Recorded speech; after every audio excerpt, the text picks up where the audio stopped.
This watch is made by one of the earliest adopters of quartz technologies during the 70s, and it managed to stay relevant in the popular culture until today, which is impressive. If it's good enough for Clint Eastwood, Rihanna, and Arnold Schwarzenegger, it surely must be good enough for the rest of us. Yes, it's got a battery and a light. And yes, the title was clickbait. Hey folks, I'm Am. Welcome back. Casio as a brand in the world of watches is best known for G-Shocks and the alarm chronographs. These things. It's a Japanese company.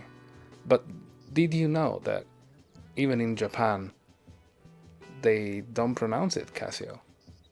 They still call it Kashio. You see, in 1946, the founder, Kashio Tadao, founded the Casio Case and Key company, which is the same company as we know it today, which kept that name until 1957, when it was renamed to Casio as we know it. They originally made little ring pipes for cigarettes, so you could smoke them down to the butt. And they started making names for themselves in the electronic industry, developing the first all-electric calculator in 1957. This thing, which by the way was 485,000 yen at the time. During the 70s and through the 80s, they became a prestigious manufacturer of electronic calculators, cameras, and musical instruments.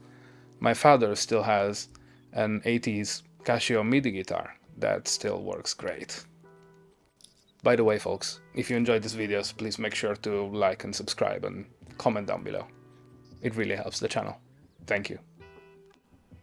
Although the first Casio Watch came out in 1974, it was called the Casiotron.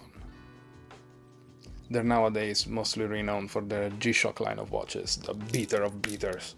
However, the first models released were closer in look to this one. The brand infiltrated the popular culture and is now revisiting a second life thanks to the vintage movements from the 90s and the early noughties.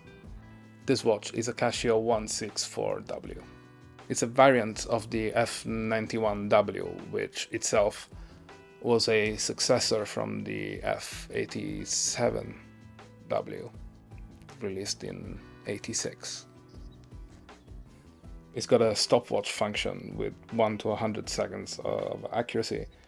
It's got a daily alarm, an automatic calendar, 12 or 24 hours format daytime. It's got acrylic glass, a resin case, a stainless steel band. 7 years of battery life, is a 30-meter water resistant watch. And yeah, it's got an LED, a very weak, old style LED. I love it. And obviously the funny part, this keeps time better than any mechanical watch at any price point. How does it wear? Folks, it's $10 or less. Just get one for yourself. Try it on. Actually, buy one or two and gift them to people that you like. Between these models and the G-Shock, you've got an almost infinite amount of variation to go through, notwithstanding all the modifications that people do to some of these watches. I'm sure there's insane Casio collectors out there. Now I wanted to add one little rant here about the every watch collection needs this watch.